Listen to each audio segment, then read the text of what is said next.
It's time to get creative as Hale. Get strong.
Let's try that again. Okay. Hey. It has been a night, you guys. Okay, so welcome to Creative as Hale. I'm your host, Amy Hale, with my fabulous husband and co-host, John. And tonight we are talking with the uber talented Eric McKinney. He's an amazing photographer, you guys. I've seen his work. You've seen his work, I'm sure, on a lot of book covers. And he's got some other stuff to share with us tonight. So we are going to talk about that in just a minute. But first, let's do our normal business. So first, we want to thank our Patreon supporters. With your help, we're able to keep the show going. We're able to get equipment when we need to. We just recently had to renew our StreamYard subscription. So with your help, we're able to take care of these things. And we appreciate it so much. Also, if you are currently a Patreon subscriber, you can go and read the first chapter of my new book, Neurosis, which is out as of the 20th. So go check that out. You can find that link in the show notes, or you can grab a picture of that right there. We're also a part of the Rising Tide Network, you guys, and we are so excited to be a part of this group. So many great shows, such variety. Just as I believe they're still going right now is Comic Book Spectrum. If you're into comic books, go check out all the guys that are doing that show. But it's a great network, lots of fun, lots of education. Lots of entertainment. You're not going to be bored if you're keeping up with the Rising Tide Network, I promise. And so there's the link there, or you can, again, find it in the show notes. If you're on YouTube, the show notes are going to be below. If you're on Facebook, the show notes are going to be above. But please make sure you check out all the links from today. Let's see, what else? We mentioned my book, Neurosis. You guys, the book came out the 20th. So I really hope you'll go check it out. It's been a lot of fun reading the reviews and seeing basically all the holy craps that are coming from the reviews. So if you like your mind messed with, this is the book for you. Okay, so you guys definitely check that out. And today I got to proof my paperbacks. I have the proof paperback on order, so we should have those available very soon. I will let you know as soon as we have it. And also a little word about events. Our next event is the Indie Author Book Expo in Peoria in the Peoria Civic Center at the end of May. We hope you'll join us. It's free admission for all, and it should be a lot of fun. And obviously there will be the proper safety protocols for the moment, whatever they say we got to do at the time. I know it keeps changing, but hang in there and come see us. I hope you'll see us. I should have my paperbacks by then. And one more thing, we want to thank everyone for their outpouring of love and their patience with us. We had to cancel Big River Comic Con, which I was a featured guest at for, was it last weekend? Wow, time's really getting away from me. Because John's father passed away. So we appreciate everyone's support. We appreciate all the wonderful messages, all that you've done. And we also appreciate another thing. To make a long story short, his father was supposed to have his body donated to science. Unfortunately, science made it complicated, and that did not end up being the case. Now we have to come up with the funds for a cremation, and it is not cheap, folks. We were amazed at how expensive it actually is. So we have started a GoFundMe. If you cannot or are not comfortable with donating, we totally get it. That's fine. But if you can, I will put the link in the comments. and we greatly, greatly appreciate any help we can get. If you can't donate, maybe consider sharing. Somebody else might be able to. We are less than halfway to our goal, and he passed away on the 25th. So we've got to figure some things out. So if you can, please share, please help, and bless you for even looking. And like I said, I will put the link in the comments right now so that you guys can check that out. There you go. There's the GoFundMe link. And again, greatly, greatly appreciate it. All the love and support. You guys have been amazing during this tough time. Okay, so. Without further ado, let's bring on our guest, Eric McKinney. Let me find the right button. Okay, I did it. I'm here. And I didn't remove him. I didn't mute. I didn't send him anywhere. And you can hear me. And we can hear you guys. It was a nightmare earlier. We were fighting, trying to figure out. And of course, it was my computer being the pain in the butt. So let's see. We got some comments already. Carl Witzman says, "Good evening, everyone." Thanks for joining, Carl. Carlene says, "Hello, Amy and John." And then, of course, Christian's going to, brag me about the audio. I know I pulled a Brian. I forgot to actually turn it on when spoken to. Yes. Okay. Raise some hail. Thank you so much, Ryan. Thank you so much. Sorry, guys. It never fails. My phone's ringing. It never fails. Thursday nights. Okay. Like nobody knows we're here. Yeah. Okay. So shared. Thank you so much, Ryan. Thank you for sharing. Okay. So he has a question already. Favorite movie or TV series? Ryan likes to jump right in. Yes. Do you have a favorite movie or TV series that you can talk about? Favorite movie is so tough because I feel like it sort of fluctuates over time. Something that would come to mind would probably be Jaws. Oh yeah. Tried and true. True, yeah. The list will go on and on, but I'll leave it with one. I'm the same way. It depends what kind of mood I'm in on what TV series, guys. If you have not seen, of course, like I was just talking about, getting your mind messed with, go check out Behind Her Eyes on Netflix. Oh my gosh, you guys, it'll really mess with you. I mean, you think you know what's going on, and by the end, you're just kind of like, oh my God. So definitely, if you like that kind of stuff, go check that out. It's very, very good. Let's see.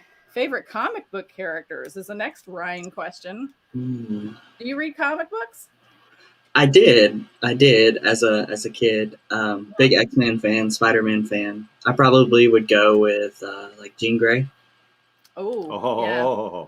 Well, who wouldn't? Yes. I'm right there with you. She's pretty awesome, actually. Yeah. Can't seem to get her right in the movies. She's great in the comic books. Yeah, absolutely. Yeah. Let's see. Oh my gosh. Okay. Thank you, Christian. Who's Brian K. Morris and why does he smell like talcum powder and ego? I don't know. You know Brian. I don't think Eric has had the opportunity to meet Brian yet, have you? Why he's in the bathroom too. Yeah. He's actually broadcasting his show from a bathroom. He's visiting family and he's broadcasting from a bathroom right now, so that's kind of funny. But one of these days you'll get to meet him, I'm sure, because and then you never forget him. Yeah, he comes to a lot of these events, and he wears a fez. He's got mutton chops. He's a very interesting character. Always got a bow tie on. Yep, heart of gold. Yes, he's a great guy. And apparently he smells like talcum powder and ego. So Carl says, yay, we will see you in Peoria. Yes, I'm looking forward to that. Yay. And you guys, speaking of Peoria, I forgot to mention Riders on the River. Yes. In July. Eric is the featured photographer. He's the photographer for the event. And the last time I was able to attend, he took some really good pictures of me. They're some of my favorites. It feels like it's been forever now, though. I know. Yeah. Well, and I didn't make it to the last one because we were actually in Michigan. So we missed the last Riders on the River. So, yeah, that's right, it landed at a bad time. So, let's see. Hugs from Carl. Thank you, Carl. Thanks, we appreciate it. There's the GoFundMe link, you guys. If you want to go check it out, we appreciate it. Carl says, excited to talk photography tonight. Me too. Now, I know this is something that a lot of people don't know, but I used to be a professional photographer. So I geek out about this stuff. This is like, I want to know the technical stuff. I get like, well, I'm just looking right here. I've got my Canon 5D Mark II right here. Okay, I don't even have my camera within reach. I didn't know that. We will go to we like to go antique shopping, and oh yeah, I don't know that cameras. As soon as we find the cameras, I know where she's at. Just go look for the antique cameras, and she'll have like 2 or 3, and she'll be looking all at them, and I'm like, what's that? Oh, you got to sit. I'm pretty sure I don't have this one. Yeah, I don't think I got this one. I'm like, are you sure? Because it looks a lot like the other ones. Yeah, I have a small collection of antique cameras. I think they're so cool. Yeah. But yes, I'm excited too because A, Eric has got some amazing work, and I can't wait for you guys to see it. And B, it's one of my geeky things. I just love photography. And unfortunately, I wasn't able to make a living at it. I tried to do tiny town portraiture photography in a really tiny town. And everybody that had a decent iPhone decided that it wasn't worth paying for a professional with all the equipment. So, Okay, so what did Carl just say? I'll have to find my old film camera and dump it. I mean, gift it to Amy. You can dump it on me. That's just fine. I will take it. I tell you what, Carl is an amateur photographer. I prefer a PhD camera. PhD. I don't know why that's not clicking, but I don't think I know what PhD too. Yeah, I'm not really sure what that is. You might have to explain that, Carly. Okay, so let's jump into some of the questions so that we can learn more about Eric. So our first question we always ask is, tell us about yourself. Give us some background on who Eric McKinney is. As Amy already said, I'm the photographer behind the lens of 612 Photography. I'm based out of East Tennessee. I was born and raised here, so I've always been around the Smoky Mountains.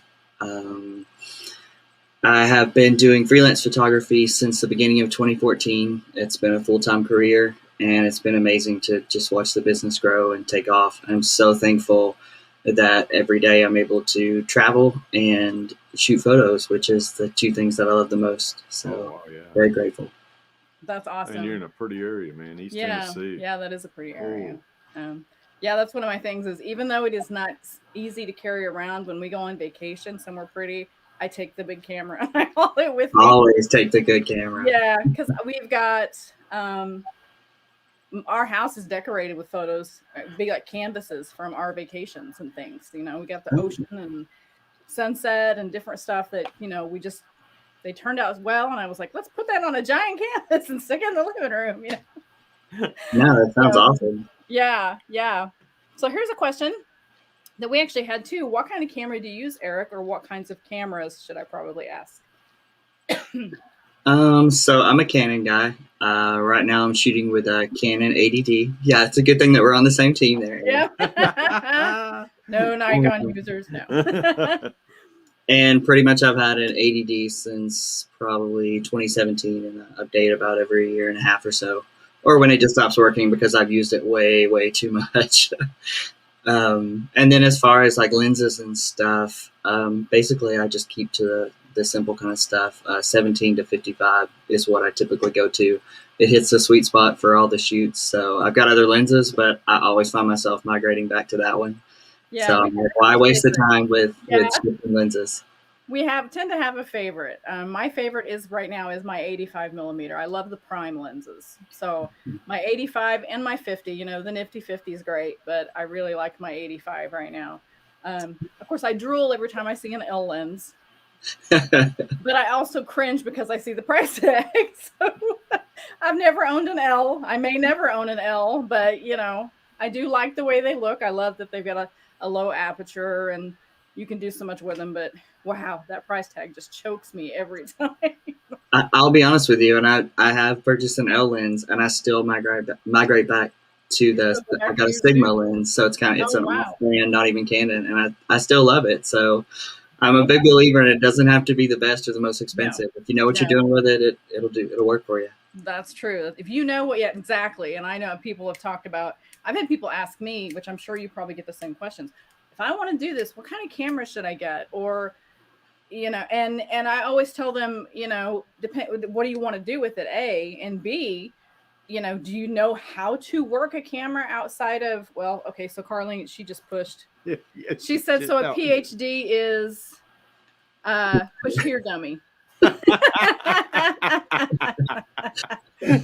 never heard that before, but I'll probably keep that around. That's a good one. I like that one.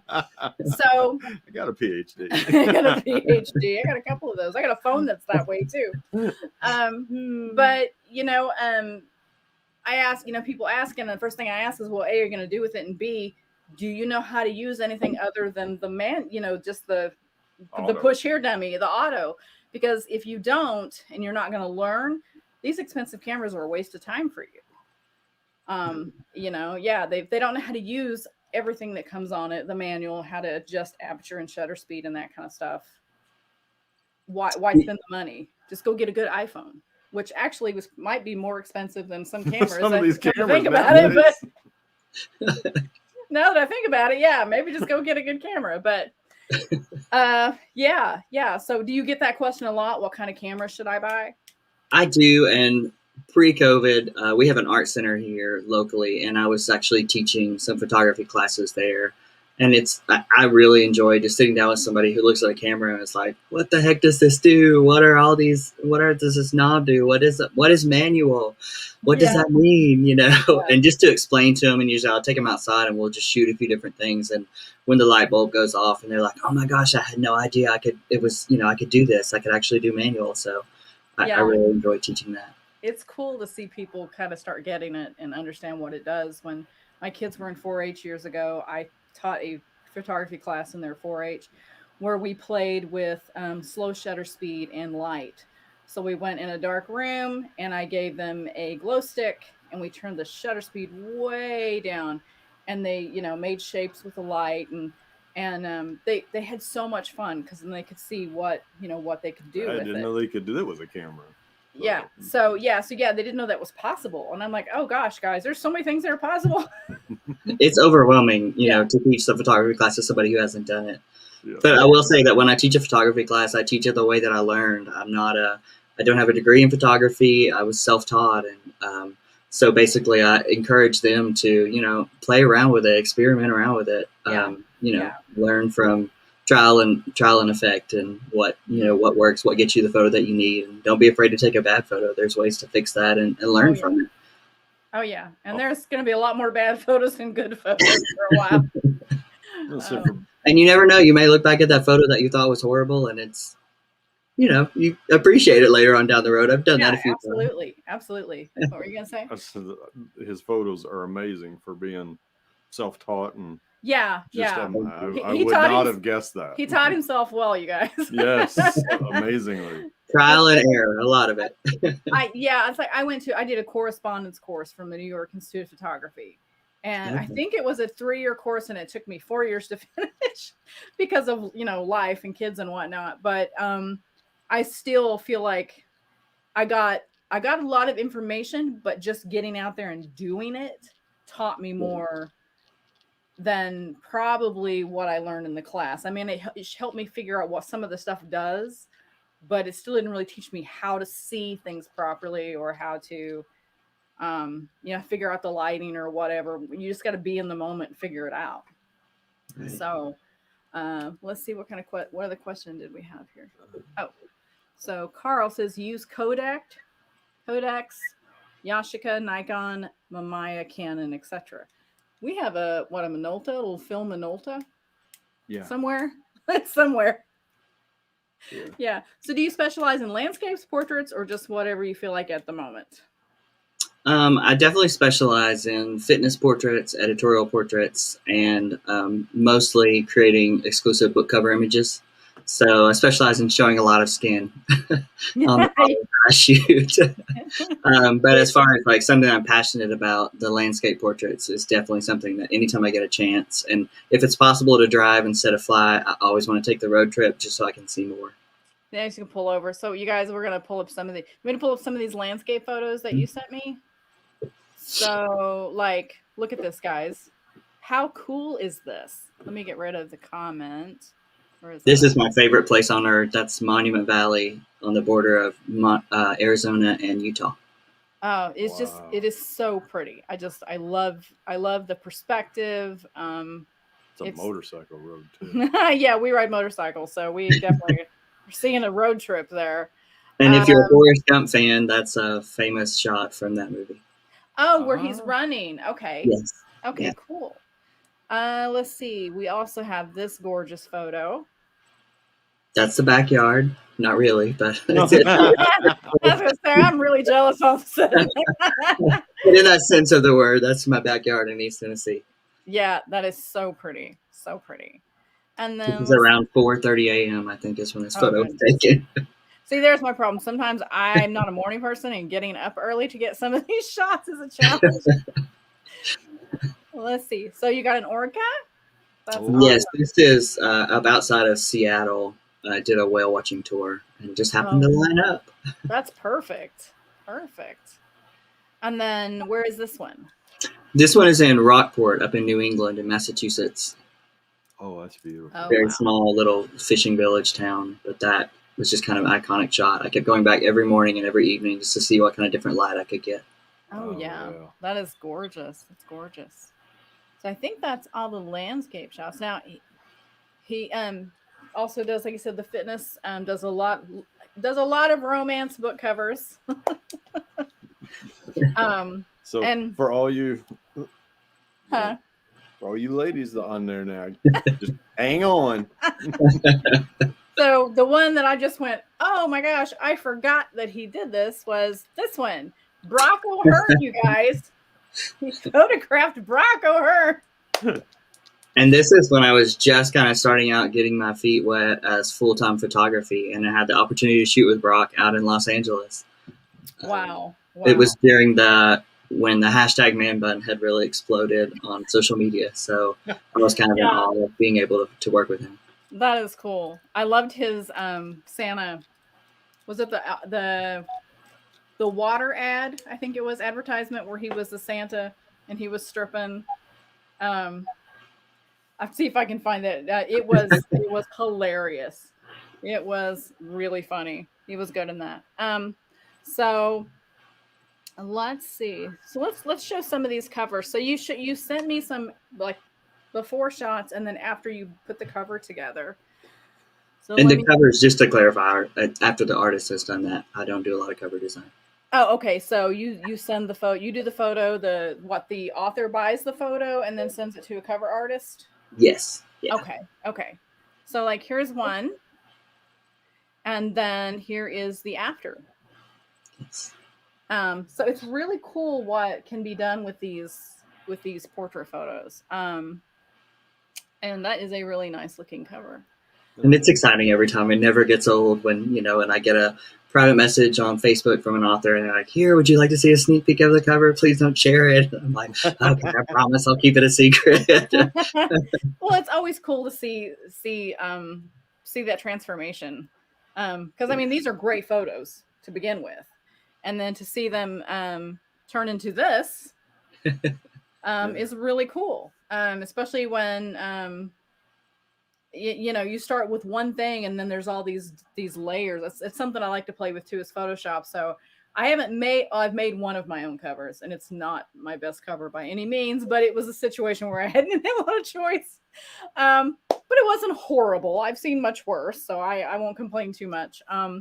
But I love all the layers that go into creating a specific look for these covers as well. But it starts with editing is so tedious for me I can spend hours on an image. So I feel like cover design, I'm not sure how long that process would take for me with just like taking small things, small details. I think that would take me forever. I when I was doing portraits, I used to do mostly children and newborns. And I found myself like nitpicking at the little things to the point that I was like, I've got to stop or this is not going to look human if I keep thinking, well, what if I did this or what if I did that? You can absolutely overdo the editing. So here's another one, guys. So we've got that and change to that. That's quite a difference. Look at these. Even the jackets are different. Oh, yeah. The cover designer, absolutely amazing. So yeah, that is great. And you were talking about the small details, and there's been a few times where I'll be emailing or texting some photos to the models, and I'll say, and I did these 3 versions, and whichever one you like best, and they're kind of looking at them like, is there something different about them? And I'm like, yes, they're 3 completely different edits. Yeah, they don't see it, but we do. Yeah. Let's see. So here's another one. That looks like that'd be good for a cowboy romance. See, Farmer's Daughter. And that one is still available. Has not been purchased. So if you're an author on here and you love it, it's available. You got a book for this guy. This was shot locally here in East Tennessee inside of a barn, and if it looks itchy, it probably was itchy for him. The stuff we do for photos. I had to do when I was doing my photo class. I had to take a picture from a certain angle, and I got knee deep in mud to get this photo. And I got an A on it, but still, it was like when I was covered in mud. Was trying not to get it on the camera, so I'm kind of above my head. But you got to. There are things that I'll do for photos that I know in real life I would never walk through the mud or whatever. But when there's a picture there, I'm motivated. I will do it. Yeah. You will do what you got to do to get the right shot. Yeah. So here's another cool one. I love this one. Is this available too? It is available. Yes. That is cool. This was kind of early on in 2014. I did a lot of fashion and editorial kind of stuff at first. I was a big fan of America's Next Top Model and watching Tyra give all the tips and stuff out, and just watching the photo shoots that they did through that series always left me like inspired to try something, or it would make a light bulb go off and I would want to try some idea, my version of something they'd done on the show. So that's where the inspiration for that came from. That's very cool. It makes me want to write a mermaid story. And again, you're talking about doing strange things. The mermaid suit that she's wearing probably weighed between 35 and 40 pounds. So once we got it on her, we didn't think about that. And then it became, how do we carry her? So it's a mixture of carrying and dragging her to where we needed her. She was fine with it. She was happy to be in the photo. She probably felt like a fish being dragged around. The tide's coming in. Hurry, get her out. That's very true. The tide was coming in. That's so great, though. And some of the looks, just from people walking by on the beach, that's a memory that I'm always going to have. Where people were kind of like, "Is that a real?" Save her! Don't take a picture of her. Yeah, that's hilarious. Yeah, I've not done too many strange things, but I've done a few strange things for photos and have some weird looks, but. Again, you do what you got to do to get that great shot. Let's see. Carl says, skin tones are the hardest. My hat is off to you. They are difficult. I mean, it helps to start with the right lighting to begin with and the right color balance, but the right body. Well, that helps. Well, obviously, they had it. It doesn't hurt. None of them pictures were me, Carl. Don't get confused. No, there was no Mr. Clean in there. No. They had a lot of things that wasn't in there. Oh my gosh. Yeah. Let's see. Carly says gorgeous. Yes, they are. I agree. McKayla J says that's so cool. Yeah, we know what she's saying is cool. All them muscles. Let's see. Village. I like the fishing village. Yeah, that's really pretty. That looks like something I would have framed in my house. Yeah. I'm a huge fan of I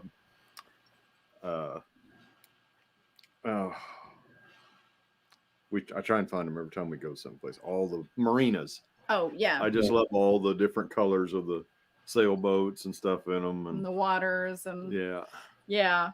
And when last time we went to Michigan, well, the time before we went to Michigan, the first time we went went and visited every lighthouse we could drive to and got pictures of the lighthouses. And I've got a really cool backlit picture of the I think it's the Sable Lighthouse. I think it's the right big name. Sable. Yeah, I think that's Wow, there were so many of them. I get them confused now, but There was a lot of them. there was a lot of them. But I got a picture of him walking down the path with it, and it's all backlit, and it's one of my favorite photos just because it's got the lights just perfect, you know. You had me with Lighthouse. I love Lighthouse. Yeah. They're so cool. I mean, of course, you got to get back far enough to get the whole thing in, or have a really wide lens. But yeah, I love it. Let's see, great picture, whoever he is. You're talking about Brock? Let's see. BKM needs the mermaid for his book. Yeah, we need to get Brian in here and tell him that he needs to come buy the mermaid picture. Yeah. Because he's got, what is it, Love? I can't think of the name of his book now. Oceana Love Below the Waves or something like that. Yeah, he needs. Okay, so Carl says, I assume you're shooting digital. What kind of megapixels are you working with in case I need to upgrade in the future? I think right now I'm working around 14 megapixel is what most of the images are. So that's pretty good. Yeah, I can't even remember what mine is. It's been so long since I've gone back and looked at them, and you know, when you look at something from like 2012 or 2008 or something, and the pixelation is so unbelievable. It's like, how did I ever think this was, you know, what size was it when I actually took it? Yeah, well, I mean, it was the best that was available probably at the time, you know, right. I just bought recently, I got the iPhone 12 with all the cameras. Okay. Because I'm just like, I'm loving this, you know. But I remember when I had what was it, the 5 or 4 or whatever it was, and I thought that was a great camera. And I look back and I'm like, wow, that's not that great. What's your most recent project? So 2020, with all the surprises that it threw our way, I realized that shoots were probably not going to be able to happen as far as shooting new book covers and working with models. So when things were kind of, when the lockdown stuff was sort of starting up, and I realized probably going to be home for a while, and then it sort of hit me, it's an opportunity to document what's going on. I had no idea at the beginning of it what it would turn into, how long it would last. And then I just sort of got drawn into it. I had gone up to stay with my grandmother because there wasn't anybody with her up in northern Kentucky. And just to make sure I could go out and get the groceries and stuff for her and she didn't have to be out on her own. And just kind of a peaceful thing for me was just going on drives and being in the car, not near anybody. You know, it was safe. And sometimes shooting from the car window, but just discovered marquee boards on the old theaters. And kind of from that, the project was born, and I called it Signs of the Times. And so the messages that marquee boards on theaters were showing, businesses were showing, it just sort of changed my whole perspective of it. It was hopeful. It was like togetherness. We were in it together. Yeah. And from that, this whole kind of project came about, and I rented a car. I drove all the way out to Los Angeles, and I hit every city I could find on the way, small towns, big cities, New Orleans, just seeing places boarded up, being one of the only cars on the interstate driving into Los Angeles in the morning when I know that that will never happen for me again, as much as I wish that it would, with no traffic. I feel like Rick on The Walking Dead, you know, he's the one lone horse on the highway. No one, everything over here is abandoned. An eerie kind of an apocalyptic feeling. So there's just a lot of, like, the photos are very meaningful to me now that I can look back on the project, as I think we're hopefully getting closer to the end of this. Yeah, hopefully so. So is this project, did you say you put it in a book? Is it out yet? Yes, I put it out in a photo book. I have a volume 1 and a volume 2, and now I've put together just one volume that combines them all together. And I do it as like a 8 by 11 soft cover and 11 by 14 hardcover. Okay. Oh, cool. So if you get a chance, send me those links to those, and we'll get them put in the show notes. Okay. So that people can find those. And let's see. Carl says that was the digital awkward age. We don't talk about that. Absolutely. Let's see. And so you sent me some pictures from that as well. Let's see here. So here's one. Stay home. Life is beautiful. So can you tell us about this? Where did this come from?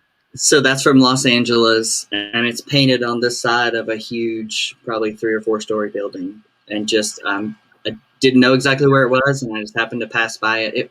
The strangest thing about that project was just, normally when I'm traveling, I've got an agenda, and I know I want to go to this park, or I want to see this monument, or I have something scheduled out. And this one was more just kind of riding around and looking for signs that I wanted to photograph that would document. And this one obviously popped up, and I pulled over and snapped a shot of it.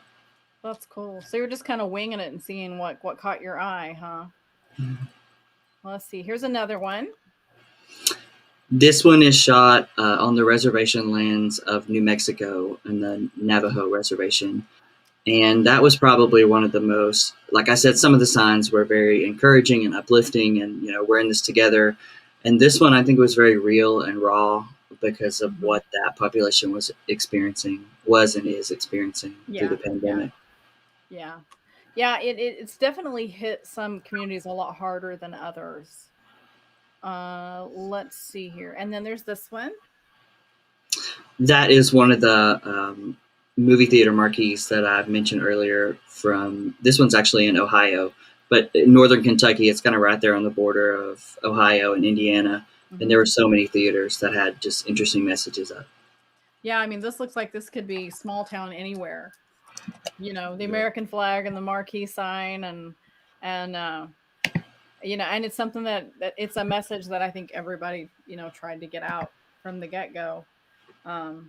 So it's a really cool project. I can't wait to. I'm gonna have to get that book. I'm gonna have to order the book so that we can see all the photos. There are hundreds of photos in there now, so it kind of became a thing by the end of it, where I'd seen so many places, and it was like, okay, what's gonna make the book? What's the most meaningful, and how do I spread this out so that as many people as possible can see something that they recognize, or something nearby to what they call home. Yeah, absolutely. Okay, guys, so here I put it in the notes. So there's the link, and we will put it in the show notes. Help me remember to do that, because I will forget if you don't remember. But there you go, guys. There's your show. There's the link in the comments there. Let me see. One of those is acting up. I think I got one anyway in there. All right, so let's see. What else did we have? We got the recent project. Ooh, if you could photograph. Oh, so if you could photograph anyone or anything without worrying about, time or money or whatever. Or any time. That's a good question. Time even in if history. If you could go back in time, even, what would you like? What would be like your dream project? Let's see. This one's gonna have to. I gotta get the wheels turning on this one. Fine. I'm thinking kind of, now that I've had the opportunity to work with a few people who have been on like reality TV, brought from, obviously he's been on TV and in the movies. I think there were a lot of, actors or eye candy that I liked or looked up to, growing up as a teenager or even in college, that I wish at that time I would have been more into my photography, where I could have actually reached out. Obviously, social media wasn't as much a thing when I was in college, so it's not as easy to get in touch with somebody, but I think I would definitely want to go back in time and reach out to some stars like that, maybe like Chris Evans. I know he's still around, but I'm thinking of Chris Evans when he came out in Fantastic Four, telling on myself a little bit. But. Yeah. Yeah. I probably would have a list of people I would love to take a photograph of. That's another hard question. Yeah, it is to narrow it down to one. But you mentioned time, and I got to thinking, I love like the Victorian era. I would love to like take the modern technology and go back and get some photographs of the Victorian era. I think that's a really cool Tombstone. Oh yeah, see he's all about the Wild West, the Old West. So yeah, he would be all about that one. Yeah. They done their best, and it's amazing that they got some of the pictures that they even got. But it's just weird that how they had to do it. Yeah, and to brace themselves and stand still for however long. Everybody stand there and hold this dead guy. Don't move. Yeah. It's probably going to get heavy, but you still can't move. Don't move, whatever you do. Yeah, absolutely. Let's see. So, okay. So, do you have any advice for authors looking for the perfect cover or cover model? As far as advice, I guess I would say, here's my advice on the process is I think if you dive right into all of my galleries on my site, there are hundreds of galleries and thousands of photos. And I think that can be overwhelming at first. So I usually encourage authors, just reach out to me through a DM or through an email. And if you've got a description of a character or you've got a specific storyline that you're trying to fill, or you know the title and you want something that really catches that, send me those details, and I'm more than happy to go through the galleries and pull out, a handful, a dozen of galleries that have some options, some models, some images that might fit what you need, so that it's not as overwhelming and it's more narrowed down specifically for you. And just personally speaking, that's one of my favorite things to do as far as helping an author find a cover image and being able to share something. It's kind of like a game for me. Well, how close can I get it to exactly what they want? And for those moments when I send them somebody and they say, oh my gosh, that's him, that's my character, then that's that moment that I love. That's awesome. That's awesome. Cool. Yeah. I hadn't thought about that. Yeah, because I know as an author, sometimes I don't really know what I want. I got an idea, and I know that's annoying as crap. Because he does design signs. He makes signs, and he gets the same. Oh, I want this, but I don't really know what I want, and he just gotta. Well, I can't read your mind. Give me something to start with. Like to have this in there. No, you don't. No, no you really don't. No, you don't.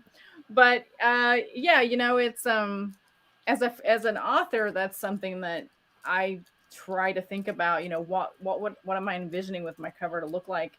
Does it need people? Does it need something else? What's going to bring that out and catch your eye? And there's a lot of covers out there. It's hard to stand out.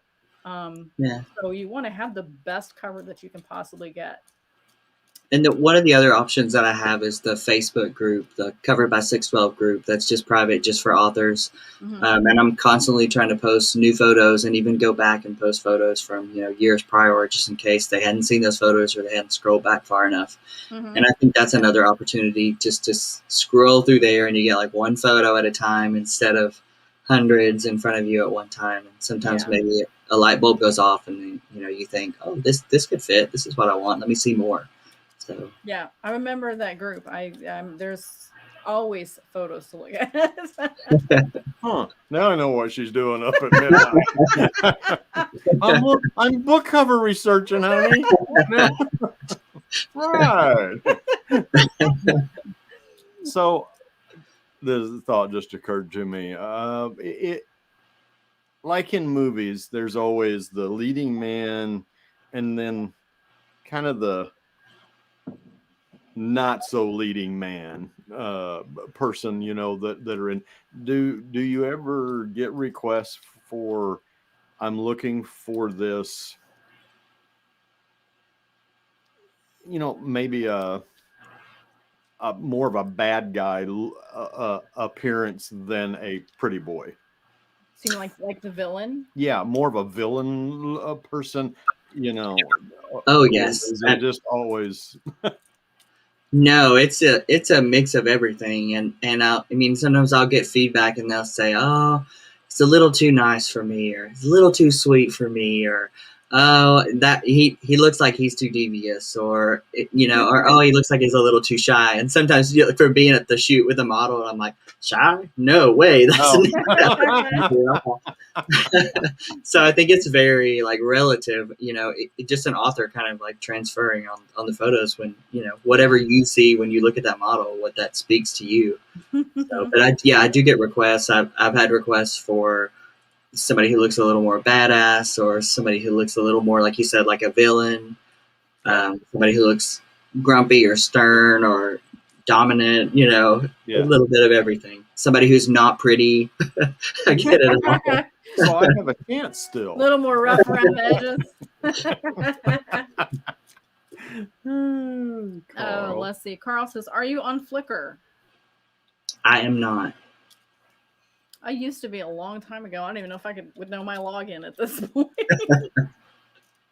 This is we bookmarked the site for the book later. Thank you, Carl. Thanks, Thank you Carl. so much. Yes. Yeah. So let's see what else. Most amazing photo shoot. Okay, so what was your most amazing photo shoot? What was probably your favorite shoot? You hit me with these hard questions. I don't rank that there as hard as what's your favorite movie. It's I really think that it changes. I mean, each model has their own personality, and they bring something to the table. Some of them are more creative and more like vibrant, and then some are more shy where you have to bring it out of them. Some are new to it. Some are very familiar with being in front of the camera. So the experience is always something different, and I really would have a hard time saying this is my favorite. Because a lot of them I have memories from each one. Like I told you about the mermaid and trying to remember dragging quote unquote her down to where we needed her. And that had to be hilarious. Out. Just to stand around and watch. That's awesome, though. Dragging her back into the water. No, put her back. Let's see. So, do you prefer natural light or artificial light when you shoot? That one is very easy for me. Natural light. I feel like when I talked earlier about I'm a self-taught photographer, so I haven't done the classes and I haven't been given exact instructions. So I'm kind of, I guess maybe you would say, a rule breaker because I taught myself. I may not do it the conventional way. I may have taught myself to do it in a different way. And so as far as lighting, in 2014, when I first started to go full-time with photography, I had a studio for the first year and a half to a couple of years. And what I realized was I would set up the lighting and we would start shooting, and then I would say, okay, let's go shoot a few outside. And then slowly it became more and more of that studio time was, let's go outside. Let's try this with the natural light. And then it just sort of, I realized that's not my thing, being in there with the artificial light. And there's so much more freedom when I can go outside and I can direct them so much better when I just know I'm looking at the soft light that I want. Yeah. So I definitely found that I was more at home with natural light. Yeah. Yeah. And as far as traveling and, being on the road and shooting in different states and all over the place, I can't take a studio with me all the time. So being able to, use my eyes and find the light that I want, find that soft light that I'm used to working with, it allows me to basically do a photo shoot anywhere. Yeah. Yep. That's awesome. That's awesome. Let's see. So we talked a little bit about it, but do you use Photoshop or other editing programs to make composites and add effects, or are you pretty much going to shoot it raw, touch it up just a smidge, and then send it out in the world? I definitely lean more to this second option that you said. I do use Photoshop and I do some editing and I do touch up. But part of photography for me, part of my style is trying to capture it at the shoot as close to exactly what I want as possible so that I don't have to spend a lot of time with editing.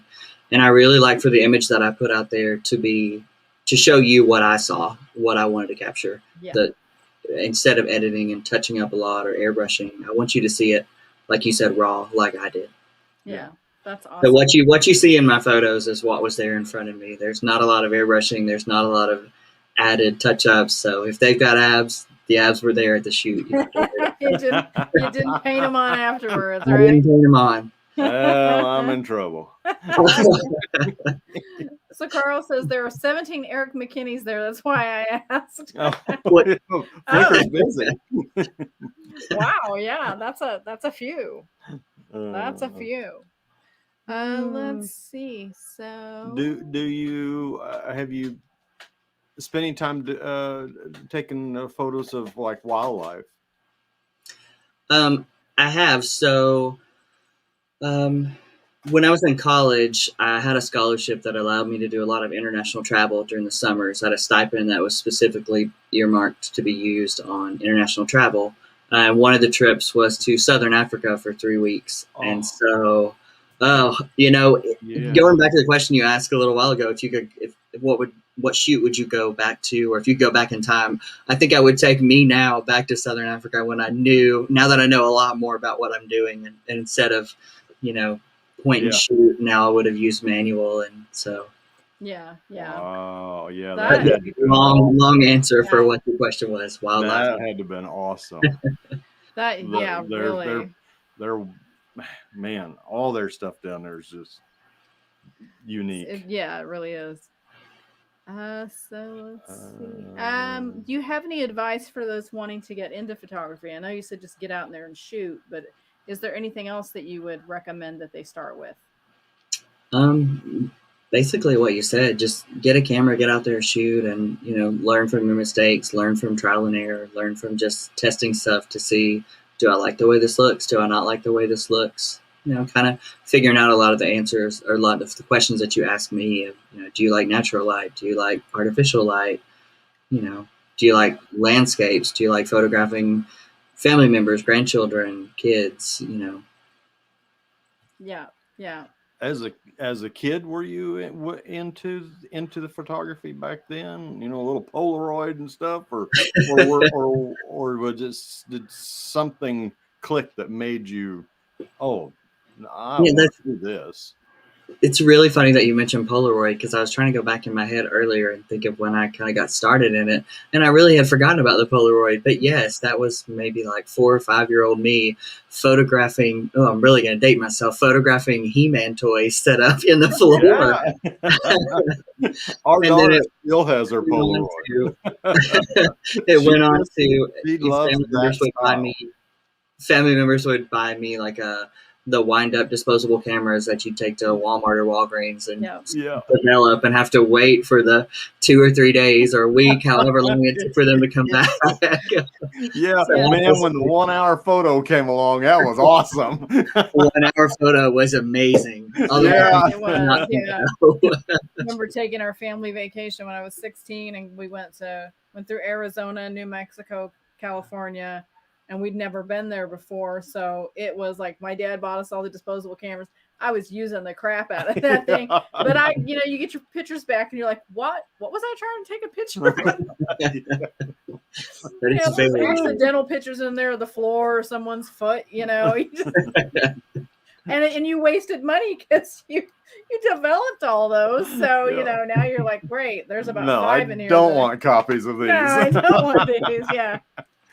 Just the thought process now. I was thinking the other day, and I don't have any idea what made it pop into my mind, but the old disc camera when it came out, that looked like a mini Viewmaster. Yeah, and just click it. Yeah.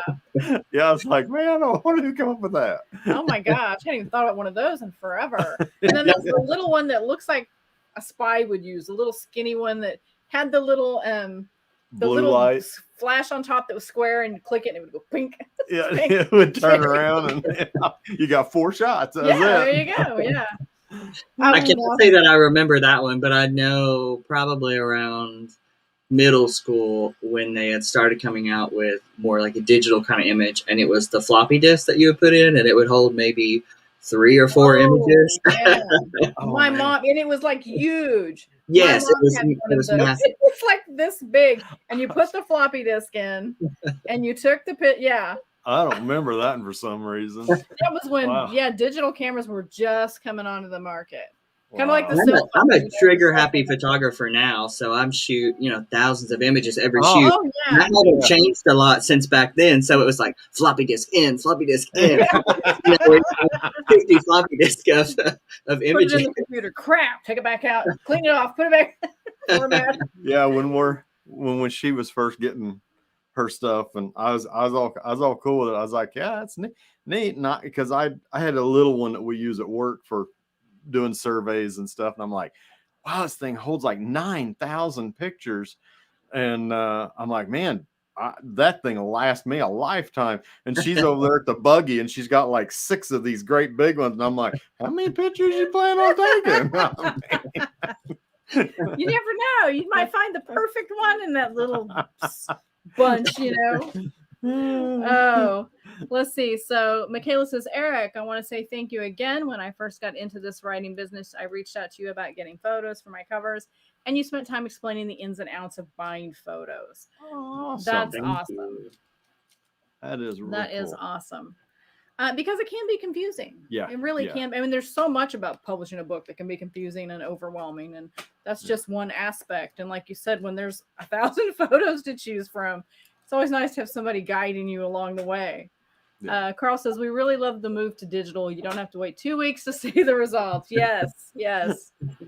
Carl says, oh, you are all kids. I used to shoot in black and white and develop my own film in the bathroom. Well, that was part of my course, but I just wasn't interested in learning that, to be honest. I had my digital camera and I was like, I don't want to learn that much about film. I've seen a theme of bathrooms with Carl. Yeah.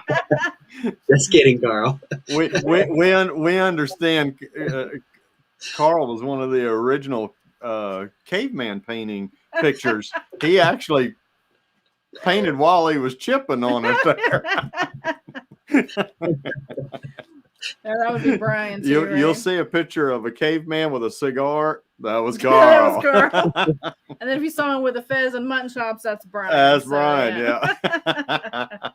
Have either of you had the darkroom experience like he's talking about for developing your own photos? I have not. Like I said, I studied up on it, but I never actually tried it. So I don't know about you. I done a little bit, not much. It was very little. Only because we had to go through the process in order back then to make our silk screens. We had to have the darkroom and the films and the crawl lab timers and the A and B developers, and yeah, it was. So I had to learn that in order just to do those. So, but didn't actually get into the fine detail of photos. Yeah, so I guess that's like the original Photoshop. Yes. Yeah, it is really. I mean, I know when I was studying and they were talking about taking your and marking on it and burning it and doing all this stuff, and I'm like, dodge and burn. And I'm like, oh my gosh, this seems so complicated because you can only do, you only got that one shot there. You mess it up. Yeah. If dodge and burn were all I had, I'm not sure I would have made it to this point. Oh yeah. So McKayla said, I had a class in high school and learned how to develop my own film. That's cool. Yeah, That's we weren't cool. offered that. No, we were not. Ted Davies, Artistry. Good evening, all. Hi, Hey, Ted. We're glad you've joined us. Good evening. Yeah. So, yeah, the film, that one, it always intimidated me. Even though I had all the information right in front of me, I just thought, oh, I'm going to something's going to happen and I'm going to blow myself up. I know something's going to go really, really wrong. I didn't trust myself with all the chemicals. It's burning. Oh, no, my eyes. I'm blind.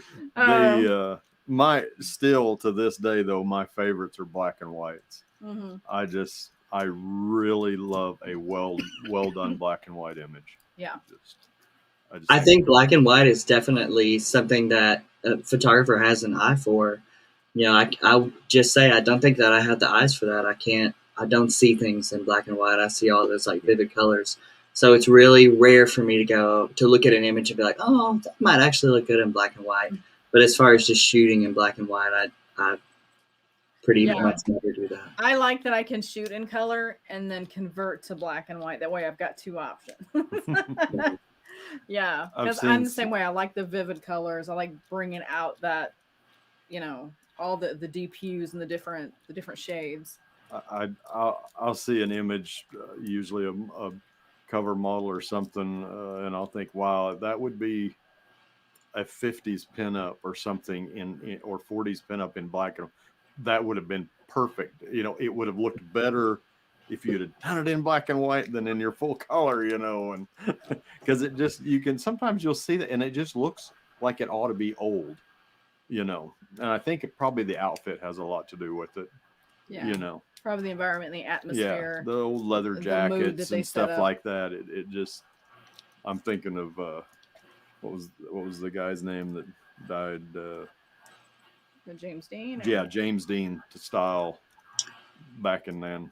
Yeah, those were cool. Yeah. We'll add that to my list of people I wish I would have had an opportunity to shoot. Hearing you guys say things now, I'm like, oh, if that was an opportunity.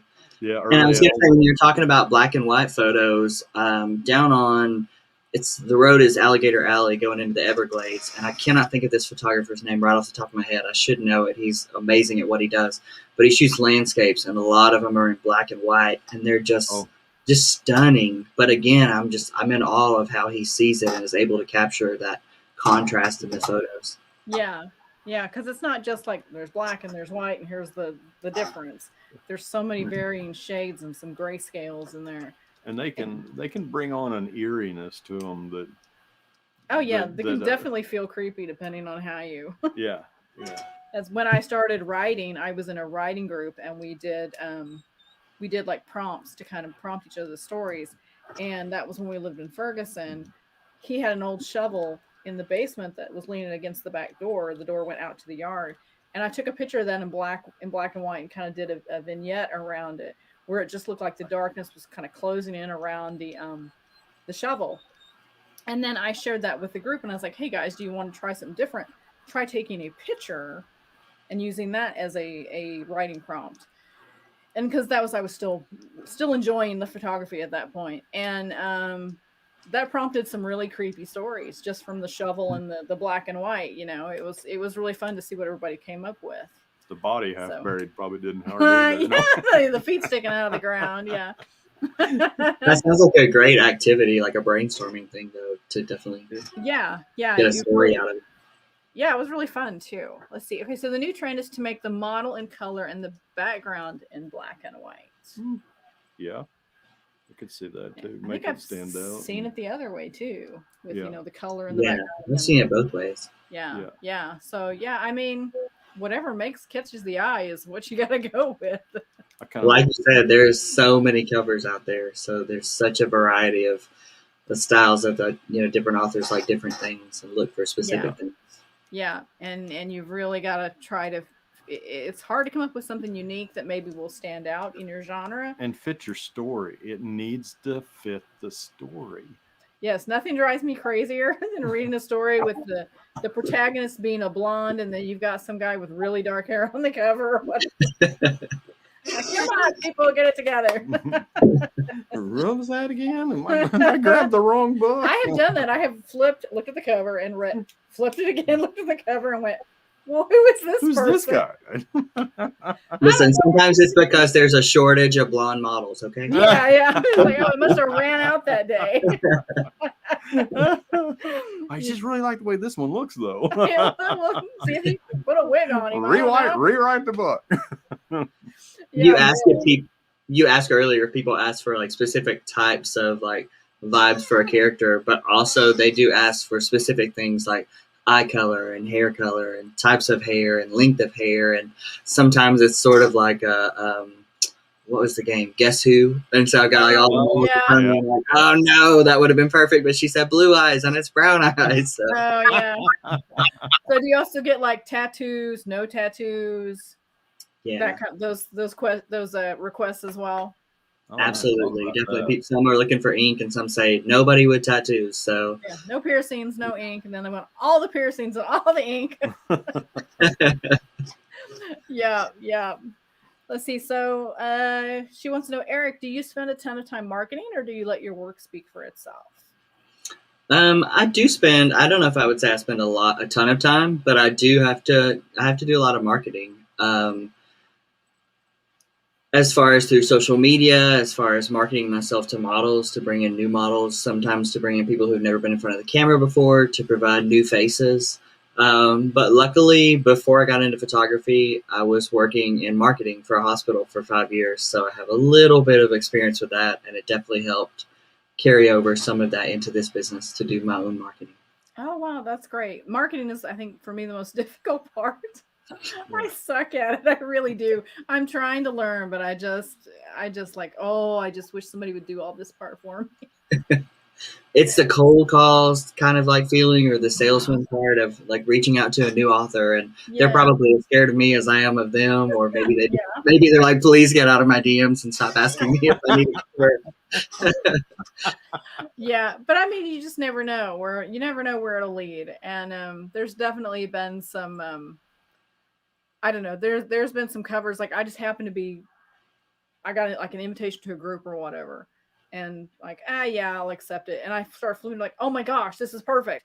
Now I need money. I hear that a lot too.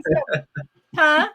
I hear that a lot too about I need money. I need money. Yeah. And then of course I don't know if you do this. I don't remember if I've seen it in your group, but I know some of my cover designer friends will be like, okay, we're having a big sale. All of them are going to be this price. And then you're like, oh, there's not enough money in my account to do this I because want all I of can these. buy all of these. And of course, it'll take me 20 years to write enough books to fill them up, but I want them anyway. I'm Or making that a if note I here. a I'm pre-made making a note cover here the collection. next time I have a sale to make sure I DM you so you Yeah, can make go. sure Yeah. you let me know, and then Yeah. and I'll let him know. We're fixing to go into debt. Maybe DM me first. And Prepare Well, him. DM you to find out the budget and then let her know Yeah. what's going on. Yeah, I'm a bit of a cover collector. I have a Oh. few covers just sitting there waiting on the right book because I just love them. They were so cool. Carly Colleen says, I talked with a romance writer who had to shave her hero because back then they couldn't draw beards. Oh. That's interesting. Yeah. So she just decided her hero did not have the beard because They couldn't get a they model. couldn't with get a a beard. model with a beard. That's interesting. Well, and I imagine you run into this all the time with whatever's hot in Hollywood. Every model wants to look like that, and then maybe that's not what you need right now. Yeah. You know. Yeah, I mean, I think for a little while, inked was a lot of ink, a lot of tattoos is definitely. I feel like right now popular the whole MC genre, looking for that kind of badass look. Yeah. Yeah. It's very, very popular right now. And of course, a lot of authors tend to follow those trends too, and what they're writing. They're watching what's popular on TV, what's popular in the book genres, and a lot of people write to market. Yeah. I unfortunately cannot do that. I don't have the mental capacity to go, sure, I'm going to write about vampires this week, and next week I'll write about. Yeah. My brain does not work that way. It's got to be a story that's been brewing in my head for months. So I'm not that quick, but power to the people that can. I mean, they're doing well that way. Yeah. I had no idea when I got into the industry of shooting book covers how many genres and tropes and things that there were out there. And even now I'm still, learning things and photos that I had shot, just, editorial kind of stuff, fashion stuff in the past that I thought, well, that wouldn't fit. I don't even need to put that into a gallery. And then sometimes I'll get a question. I'll be like, oh, well, let me dig that gallery out because I do have something that might fit that. Yeah. Kind of like you mentioned with the mermaid, like in my head, I don't really think of mermaid going well with a book cover or being something anybody would want. So now that I hear you say that, it clicks. And sirens are kind of coming back. Yeah, it's kind of popular right now. Another question that I just thought of was, do you allow your cover models to approve or set boundaries for what they will and won't be on as far as a cover? Like I know there's some models that will not be on erotica, or they don't want to be on anything that's a certain type of genre. Is that something that you have in your contracts with your models? I do. That is a conversation that we have, and for the most part, presented in a way that is hopeful that they'll be open to pretty much anything. I know that a lot of what I do work with is romance, so from the get-go, that's a discussion that we're having before the shoot is even set up. Is knowing kind of what genres are available. Something else that that I've run into over time is, are you okay with LGBT genre, with male novels, that kind of thing? So that's another conversation that we have just to make sure all the guys are comfortable and all the different, so that it doesn't turn into an awkward conversation down the road. Yeah. I could see where some people might not be comfortable with specific things, and like I have a friend that used to be a model, and he's not comfortable with like the what is it, the BDSM type stuff just doesn't appeal to him, and he doesn't really want to be on the cover for something like that. So yeah, it's just something I thought of. I thought, I remember him telling me that. I wonder if that's a common thing where there's this preset agreement. I'm okay with this, and this, but not this. I wouldn't say that it's a super common thing. I think most of the models that I work with are excited to be on the book cover, and they're open with any genre. And I think some of them even are very open minded about it. Of okay, well, this book's going to be a shifter, so they're going to kind of change your appearance or make you look a little more like, not cartoon like, but a little more animated, I guess sometimes. Yeah. So and pretty much with anything, they're like, sure, let's do it. And and that's the kind of attitude I think that I migrate toward, is somebody who says, let's do it. So have you seen the Chuck Tingle books? The what? I think it's Chuck Tingle is his name.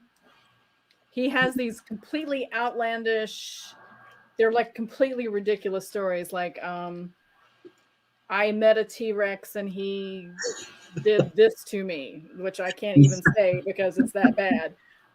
Stuff like that, like it's completely off the wall. They're hilariously bad, but they're supposed to be. I mean, they're meant tongue in cheek, but oh, that just really came out bad Yeah, too, that didn't it? did. Yeah, that was really bad. Anyway. So I wonder how, I'm just thinking, how would a model be like, oh God, don't put me on one of those covers. I don't want to be on the cover making out with a T-Rex. And I think there are some covers that come out, and a lot of times, like either I'll reach out to the author or I'll connect the author and the model if they want a copy of it. Because I've got one model up in Provincetown, and he's like, "Has it come out yet? Has it come out yet?" And he's got a bookcase of all the covers that he's been on, and he loves it. He loves to promote it. And then some of the guys are a little more like, oh yeah, but it doesn't pop up on their social media, or they're not going to take it to work, or maybe they don't want to show their girlfriend or their wife. So That's cool. That's cool. some definitely embrace it more than others, but it's a big yeah. So Carl says, great show, folks. Enjoyed it. I have to run to another show, but I'll catch the end of the rerun. Thanks, Carl. We appreciate you joining us. Yeah, thank you. Buddy. Bye, Carl. Nice to meet you. Trying to think, is it Stupid O'Clock? I think, or maybe it's Nick Tarkett. Nick Tarkett. That's on Fridays. I can't remember what show is next, but there's another show that's kind of getting ready to start. That he's on. So. He's on or part of, yeah. So Carly says no. Her editor told her she had to match the hero to the cover. Oh. I mean, I prefer them to match, but usually, I try to find the cover to match the hero first, but I guess depending on when we're talking about. Here's the model that we want, and so make and it depends if it's hers, like if it's self-published, that's one thing. If we're talking like going with like Harlequin, I have some friends that write for Harlequin. They don't even have say-so on their titles. Yeah. They can suggest a title, but when it's all said and done, Harlequin is one that decides what the final title is, and they don't have to like it. They just have to go with it. So I could see that with the cover design as well, and the models. That could be a little bit of a that'd make me just be kind of like, don't mess with my people. So Amy, are you more of a I want to find my cover image before I start writing, or I've finished my book and now I want to look for the cover? It kind of depends. I really like having an image to inspire me. But I've had it happen both ways. So I think more often you've had the cover. I think a lot of times I've had the cover before the story really got started, and I've used that as a place to, jump off. But yeah, I don't know. I mean, like my current book, I happened to find that cover halfway through writing. And I actually had a different cover for the story for Neurosis, and a different title even. And then the more I worked on it, the more I messed with it, the more I didn't like the title. And I didn't like the cover, and we ended up just changing everything when I saw this new one. So, but it fits better. So it is a major part. Yeah. I mean, it's just a major part of the book. Yeah, I know people are like, get an editor and you can do your own cover. And I try to tell people, if you can afford a cover designer, please do it, because I've seen so many horrible covers. You don't see one word in that book when you're in the bookstore. You just see that cover. You see that. And I know if it's good, you're going to pick the book up. Yeah, don't judge a book by its cover. That's not how that actually works. Yeah. You do. You absolutely do. I've got friends that in the past have had covers that I've just been kind of like, saying, came from Playboy. It came from Playboy? Yeah. The don't judge a book by its cover? Yeah, because the inside is not like the cover.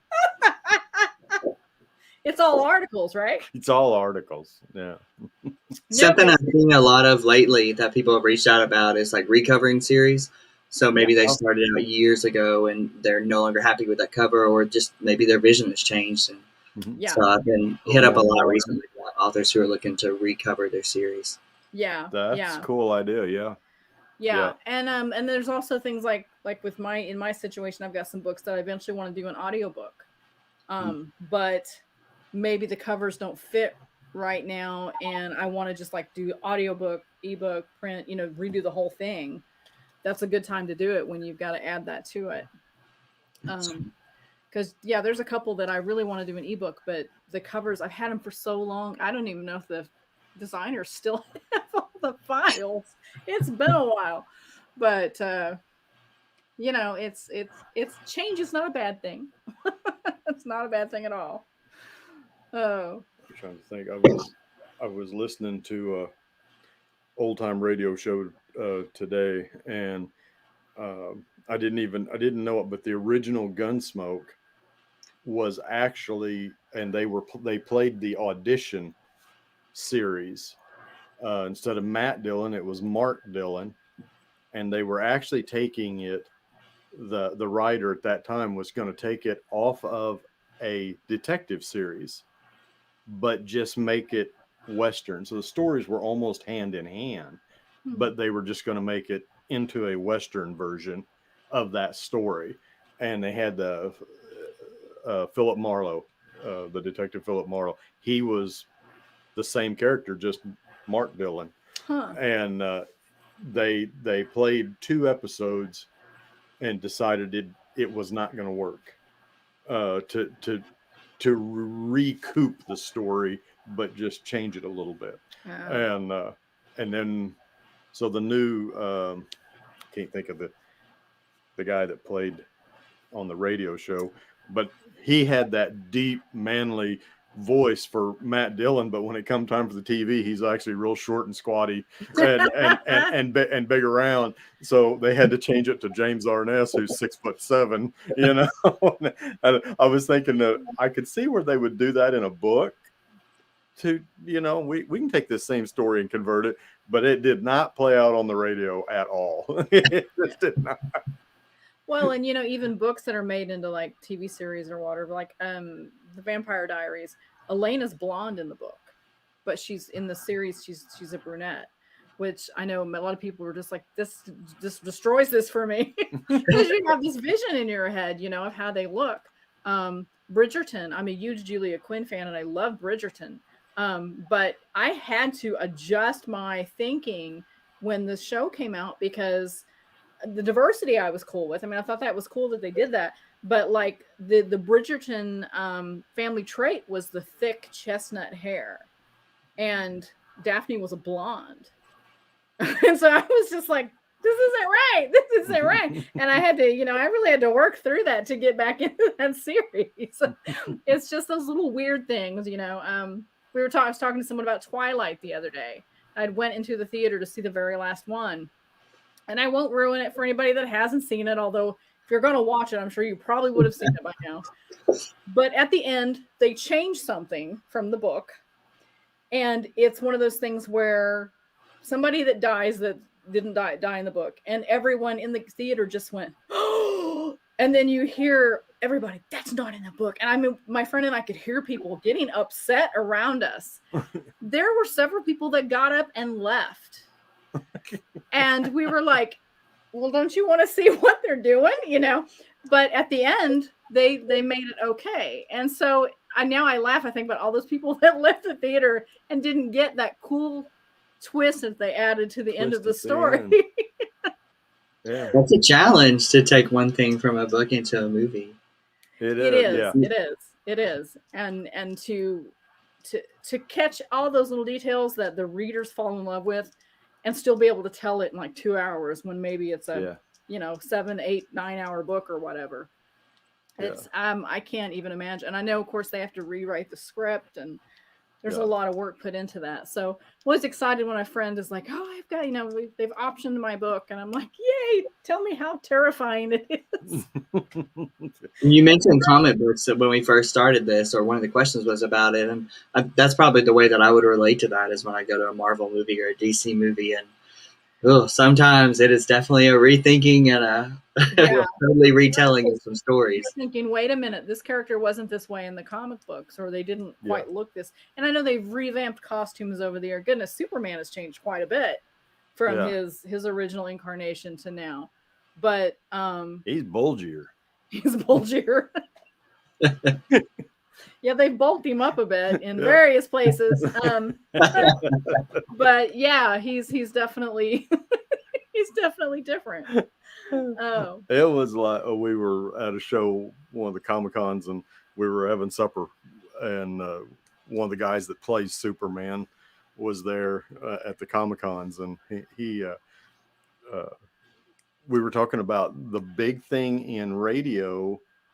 One of the biggest things that he was known for was the up, up, and away, because you didn't know when he was taking off, and that was the thing that up, up, and away. I mean, everybody used it, and then when it come to the TV, I didn't have to say that anymore, and there was this massive. Wait a minute, how it's come? shift, yeah. Yeah, and he would, he'd say faster when he wanted to fly faster on the radio. Doesn't have to do that now. Yeah. But that would look ridiculous. Could you mean up and away? And you'd be like, we see you going up. We don't need the commentary. But it really did change how they had to do the TV character. They couldn't just, we got the script already written for it. No, you don't. Well, it's kind of the same way in books. You have to write that they walk to the door. Yeah. You can't just go, I mean, my editors are great because they're like, wait a minute, you had her in this room. How did she end up outside? And I'm like, oh yeah, I forgot to put that in there. That's kind of important. But you get lost in your own head and you're telling these stories, and then you realize, wow, I just assumed they were going to magically understand what I just said, and none of that made sense.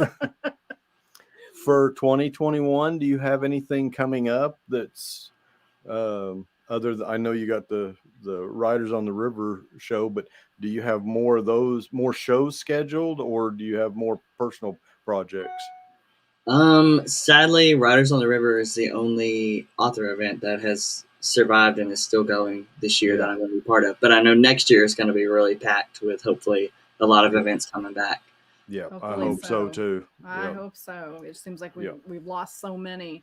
A few have just decided to just permanently shut down for now, and it's kind of depressing. But it's just a victim of the times right now. Yeah. So we always have a few for fun questions. Okay. You haven't had those already tonight. Yeah. So what weird food combinations do you enjoy? Oh, you're gonna think I'm terrible at answering these questions, so I'm gonna answer this in my own way. I'm one of those people that ever since a kid I don't really love for everything on my plate to touch. So, so what you just said, the weirdest food combo, I don't really have that because I don't really want the fruits keep everything touching that way. There we go. That's cool. Yep. I like one of the things, which I don't know, maybe it's a Southern thing, but I like to mix my mashed potatoes and gravy with my corn. I don't know. I've always done it since I was a kid. I don't know if that was an Oklahoma thing or what, but yeah, that's one of my weird things. You lost me at where the mashed potatoes and the gravy were touching. So you didn't even put those. That's how bad it is. Go ahead. If you could choose a mythical creature to be real, what would you pick? I'm going to keep this relative to our chat. I'm going to say a mermaid. Oh yeah, that would be cool. Yeah, that would be cool. Now, would it be? Wouldn't have to lift and move her anywhere. I could just in her natural habitat. She legs when she comes out. Would this be like a little mermaid, or would this be like the evil siren that draws men to their deaths? I'm open to both, Okay. As long as they'll sign the contract to do book covers, I'm open to both. There we go. That's like the way he thinks. Yeah. For me, it would be a dragon. And of course, I've written dragon shifters, so I love the idea of being able, of course, you think about it physically, it's completely nuts thinking about a person turning into a dragon. But I love the idea of having a pet dragon. So if I could do that, I totally would have a pet dragon, and I would train it to eat people that annoy me. So I would probably not have it for long. If pet dragons were going to be a thing, it probably would have happened last year. Yeah. True. Yeah, true. Yeah. 2020 would have made that possible. It would have been it. Yeah. So what book or movie can you read or watch over and over without getting sick of it? Do you have one? again, we're back to this movie question. Yeah. No. So again, I think it fluctuates, but I will say one that the past couple of years that I've watched over and over, and you may not even know of this one, August in Osage County. Yes. That actually takes place in our old hometown area. Oh, wow. Osage County. Oh, yeah, yeah. Yeah. Caw City and Call City, that area in Oklahoma. Yeah. Yeah. I think it's just the dysfunction and the drama of the family, but also the cast. It's such a great cast of actors and actresses. So yeah. Maybe it takes me out of life, and I'm like, oh, thank God I don't have all that drama going on. Yeah, definitely. You're like, okay, my family drama is not quite so bad. Oh, sorry, it's the boss. Oh, that's okay. Well, we have been going almost an hour and a half, so we've been talking for a while. So we are going to let you go, but we appreciate you joining us tonight. Thank you so much. You guys check out all of Eric's links. We've got them in the show notes. We've got them in the comments, and we'll add some more to the show notes so that they're easy to find. And definitely, if you need a book cover, talk to Eric. He's got some amazing stuff there for you. Eric, we're going to do our little goodbye spiel, but if you'll hang around, we'll chat when we're done. Okay. All right. Thank you so much. All right, guys. So thank you so much for joining us. Next week. This week has been nuts, you guys. So I can't even remember who we have next week, unfortunately. I forgot to look at the schedule. So yeah, it's been a little crazy. But I will announce next week's guest very soon. I think it might be either Adrienne Bell. Oh, cool. Or we also have Annalisa Grant coming up. I'm trying to go through my names here, guys. So I apologize that I don't have that right here. It's just like my brain's just like Put it in the notes. Yeah, I will put it in the show notes for that. Thank you so much for joining us. We appreciate your time. And we appreciate you bringing all the great questions for Eric. And again, check out what he's got going on. And we will see you all next week, same time. Oh, Monday. That's right. Monday, we are having a special Creative as Hale on Monday night for Ted Davies. Because we're going to talk about his Kickstarter for his new comic book. So join us Monday night and join us Thursday night, and hopefully we will have all of this straightened out by then. So you guys, thank you so much. You have a great night. And again, links for everything are in the comments. And if you can look at the GoFundMe, it means a lot to us. We appreciate it greatly. So you guys have a great night, and we will see you a couple of times next week. So have a good one. Be strong. Be